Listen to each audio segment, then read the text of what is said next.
Freilich and Hanukkah. Uh, Happy Hanukkah. A Hanukkah full of light and life.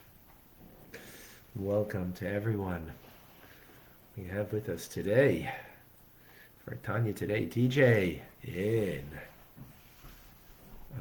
Australia, where they already lit the second candle. Long ago lit the second candle. Lori, welcome from North Carolina. Davida and Liba in New York. Erica is in Norway with us. Good afternoon. Clem, also in Australia, where he's lit already long ago. Tim in Texas, good morning. Khalees, welcome. Darren in the Philippines, also it's evening time. Eugenia in Calgary, good morning. Robert in Boston, welcome. Diane in warm and sunny Arizona, beautiful. In Virginia, Michael is with us. Arena in Colorado, Boker Tov. Art is in Michigan with us.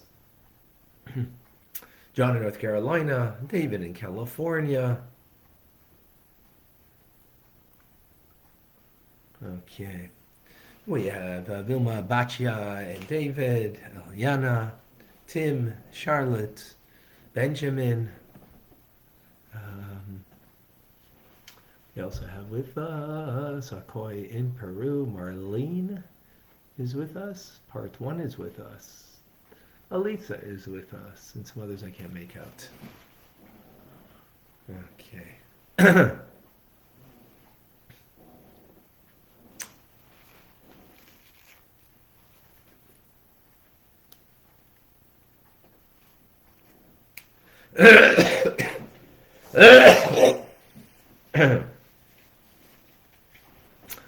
All right, we conclude the first chapter.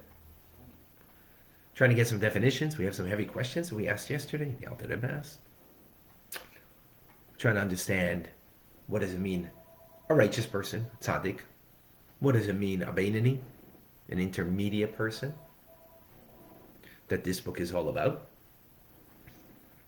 And what we came to a conclusion is that a beinoni doesn't have any sins, let alone a tzaddik. Of course, what's the difference between them? We'll wait and see.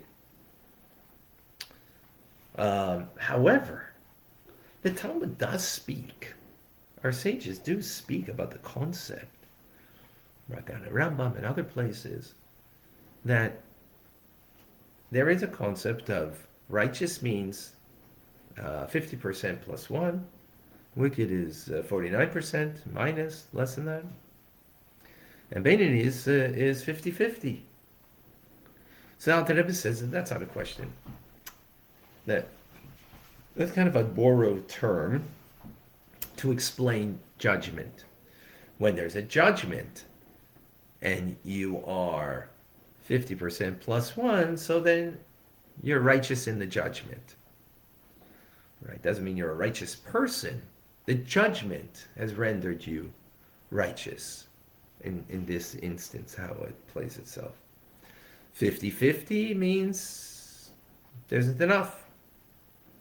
Right? So, tzaddik in reference to a verdict means acquittal in a trial.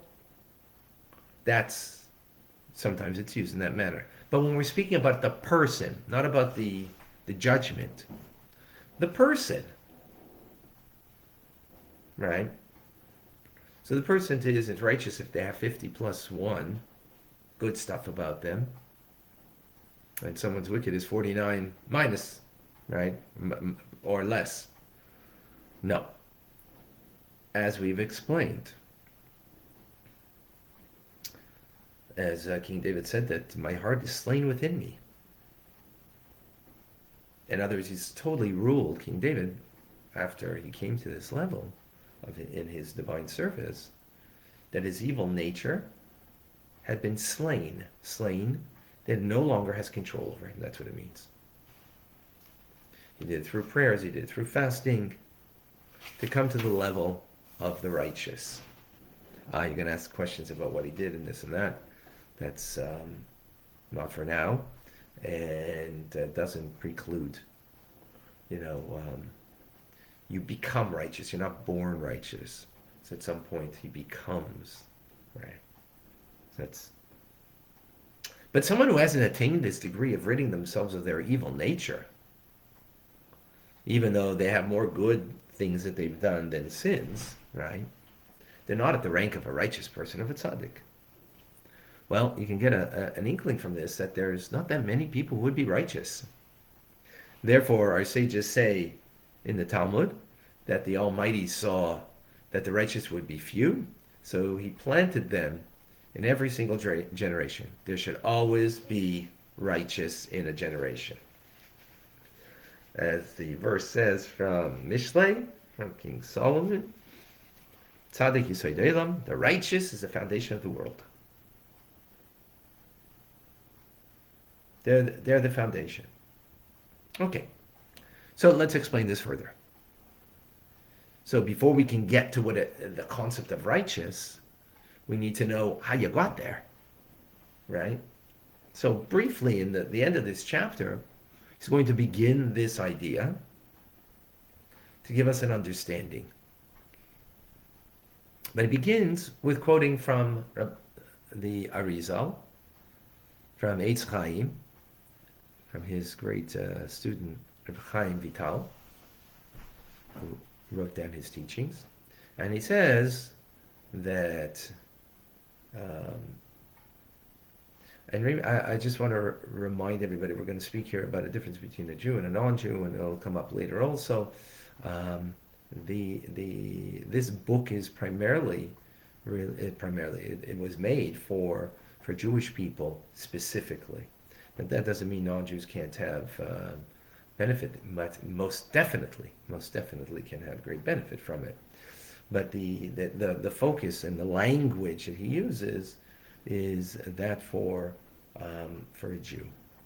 So every Jew, whether they're righteous or wicked, right, they possess two opposite souls, right? As it says, Neshama Asisi, souls I have made. There's two souls. So now we're only going to go into the animal soul. Tomorrow we'll begin the godly soul. So, just to preempt any thoughts on that. So we're going to go into that tomorrow. But now in the animal soul we're talking about, which its source is from Klippa. Klippa is negative force. Siter acher, the other side. Concept that we're familiar with, right? What does that mean? The other side. Well, it's reflected by the soul that is in the blood of the person that gives vitality to the body. That's how it's reflected, right? And from it comes all of the negative character qualities of an individual. So, for example, there's four elements in creation. So fire, the element of fire in the soul, which of course it means not literally fire, but the element of fire, right? It's something that's raised up, right? That's anger. So you want to know where anger comes from? It comes from the animal soul. That gives vitality to the body. So that's where anger comes from. It rises up. Pride, same thing. Pleasure seeking comes from the element of water in the soul, right? By the way, the more you know yourself, of what element is stronger in your soul. Is it fire, anger, pride, stubbornness? Is it pleasure seeking, concept of water? Or is it air, idle talk, boasting, scoffing, frivolity, right? Lacking substance, the air. And finally, earth, which is sloth, melancholy, right? Being lazy, heavy, like earth. So this all comes from the animal soul, right? Also, though, there's good qualities in the animal soul. And later we're going to speak more about that. Chapters 6, 7, and 8, 6, 7 in particular, that are inherent, such as compassion and benevolence. But they also come from klipas noiga. In other words, they're not motivated by something divine. They're not motivated just to cleave to God, to be kind. But it's coming from an innate nature of the animal soul that comes from klipas noiga, which klipas noiga, by the way, is the embodiment of the tree of knowledge of good and evil, right? That had good and evil in it. So the evil of this soul is the anger, the lust, seeking, the frivolity, and the laziness that comes from the evils part. But then there is, because it is klipas noiga is a mixture, just as the tree of knowledge is a mixture. So there's some good that comes from there. Now, here the Alter makes a distinction that by non-Jews, he says it's not the same kind of good. Even though you will find, and actually the Rebbe writes that today you'll find it more than ever before, as we get closer to Mashiach. And hence, that's why these teachings are more than ever something that non-Jews can gain immensely from. But as we come closer, but generally, and this is, are you seeking self-fulfillment? So self-fulfillment, and in other words, being kind and compassionate, is self-fulfilling. It makes me feel good, right? Or it makes me look good, like corporate giving. Corporations are motivated not by the good, right? Not by the good, but by the looking good. Again, I'm not saying everybody's like this. Not everybody's like this. And the Rebbe writes this very clearly, and particularly, as I said, in our day and age, as we get closer to Mashiach, these teachings, this truth is more prevalent beyond the Jewish world. But as I said, that this is speaking, but if you thought 200 years ago, everybody did what's good for them. Doing what's good for you, right? It might be good, a good action. That's self-fulfilling. That's not good. That's not the Jewish soul where it comes from. Even in the act of giving that comes from not the godly soul, but from the animal soul, the generosity, the compassion, is coming for the need to be fulfilled rather than me being fulfilled. That's the key. That's the key. That's the key. So, for example, by the way, I just want to bring this idea out. You know what? At this point, I think what we should do is unpack all of this and discuss further. Okay. Second. Okay. Let's unpack this. Ooh.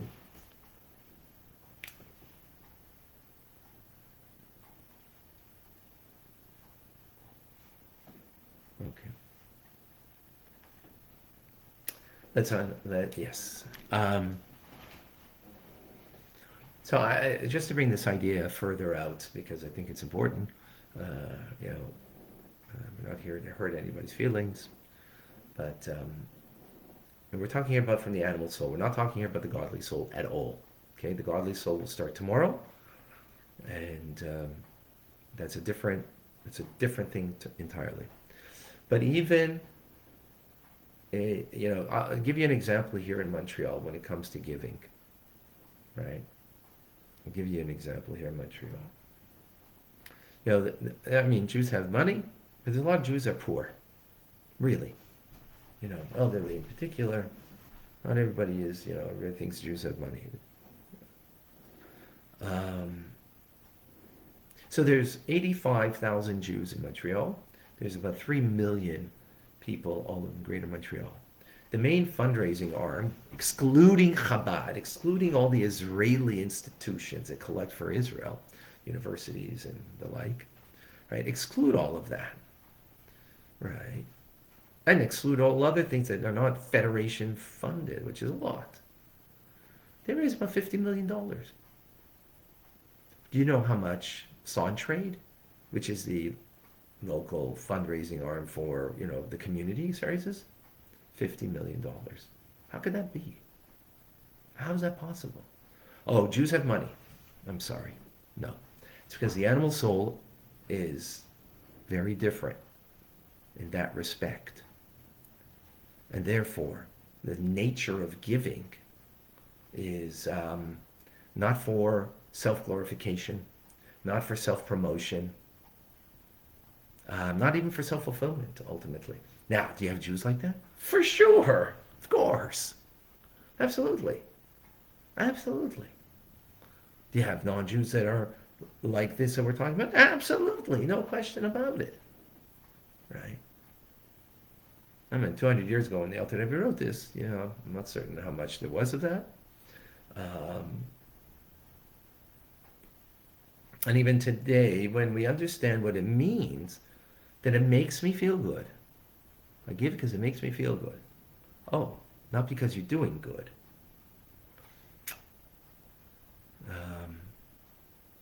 Anyways, this is, why is the Alter Rebbe bring this in the first chapter? What's it got to do with understanding the Beinoni or the Tzaddik in Tanya? I mean, why do we need to understand the difference between a Jew and a non-Jew in this respect? It's because there needs to be that understanding that there is a distinction before we begin. That the distinction isn't just that Abraham, he was reading books and everybody else was, swinging from trees, and he was just smarter than the average bear. No, that's not what it is. It's something more intrinsic. I mean, in a sense, then, but definitely the giving a Torah Mount Sinai. When then what made us Jewish is our Jewish soul, right? Particularly then, that was a forerunner, that was not the same. But at Mount Sinai, we became the Jewish people. We became imbued with a Jewish soul, which is actually the godly soul, but its embodiment within us also enhances or I don't know if I shouldn't say that. I mean, it does enhance the animal soul, but there's that distinction. So the Alter Rebbe wants us to appreciate that distinction. Not, God forbid, to put down anybody. That's not the point. Not, very much from a Jewish perspective. We believe that, a non-Jew is created in the image of God. I mean, that's a verse in the Torah that's, in the image of God, and therefore they have a purpose that needs to be fulfilled. Absolutely. And in this day and age, they can rise above, beyond what in the previous generations they might not have been able to. At the same time, there is a distinction that the Jew needs to appreciate in particular. That's why the Alter Rebbe puts it over here. That there's something precious about being a Jew, that even in our natural animal soul, that there's something inherent there that is not the ultimate goal at all, as we will learn. It's not the goal. That's not where we're going at all. Where we're going is trying to understand who we are. When we understand who we are until the end of chapter 8, animals, godly soul, tomorrow, and then to the end of chapter 5, understanding it, and then understanding the animal soul in detail, then we know what's inside of us and what we can deal with. And again, these ideas can be, and in particular in our generation, can be had by all. Any questions, any comments?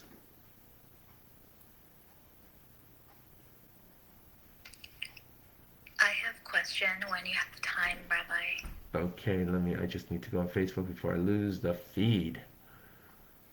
2 question marks before you ask a question, please, or comment, whatever.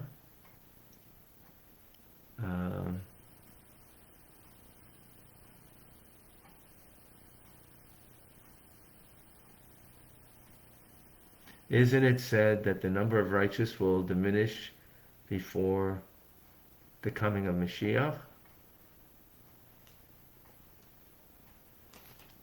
Especially when Hashem is supposed to shake the rope that we will cling to.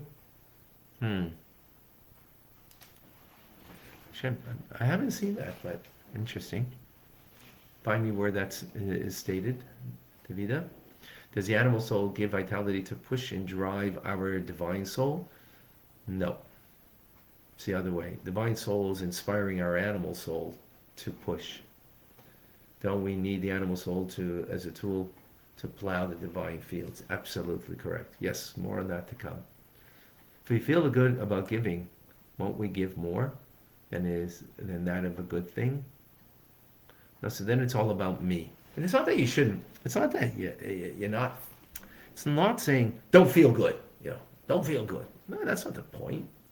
What's motivating? That's the point. What is motivating? Is it, you know, is it that self-glorification? Is it, that I look good? You know, does my company, sits up there with others and, I really care about the community. Look, we did this, you know. Um, for example. And by the way, that's not even a bad thing. It's not a bad thing. It's not a bad thing to honor people that give. 100% it should be done.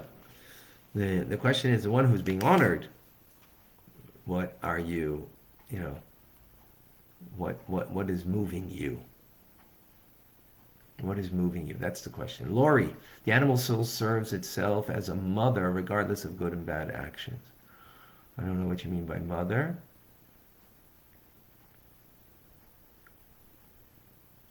The video is consistently interrupting. It's terrible. Wait. I think I've answered all the questions.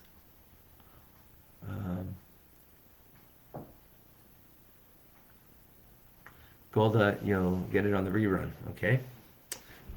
Vilma, go ahead. I think Lori was saying that the animal soul serves itself as a motive, not a mother, a motive. I'm not sure what she meant by that either. But I have a question about the animal soul. Go ahead. So is the animal soul different in the Jewish soul as opposed to the non-Jewish soul? So that's what we were explaining over here. As a general rule, there's a distinction, but not necessarily so. And especially in this day and age, as we explained. I've heard another Jewish Orthodox person explain something about the animal soul in the Jewish person that is strong, that is like, just as their godly soul is strong in that, so is the animal soul. But I wasn't sure if the person was talking about as if it is a stronger desire to be overcome, that it takes a lot to overcome it. We're talking about the nature of it. We're not talking about the overcoming of it. That's the idea here. All right. Talking about its nature. Thank you. God. Thank you. Anybody else to share something with us? All right, folks. Tomorrow we begin with the godly soul, understanding where it comes from, its unique nature. It's something out of this world. I'm Rabbi Ronnie Fine coming to you. Oh, did I miss some on Instagram? There's a question. I'm sorry.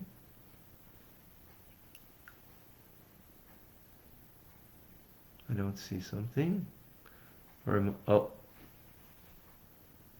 2 questions on Instagram. Oh my gosh. Is there question marks before?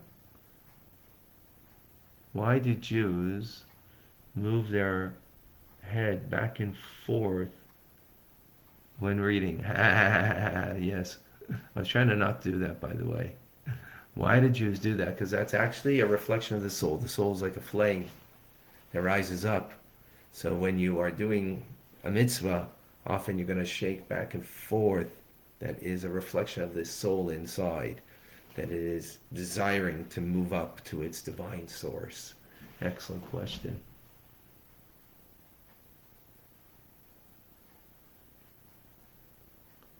I think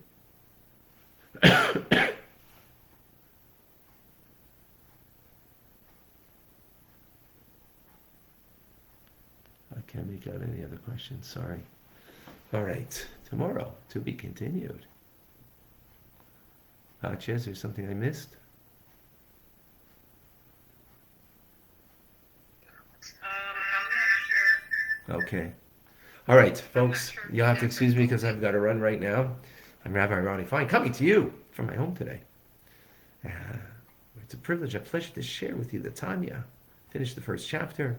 A Freilich Chanukah to everybody. May the lights illuminate our lives. God bless you. We'll see you tomorrow. Be well. Thank you so much, Rabbi. Thank you.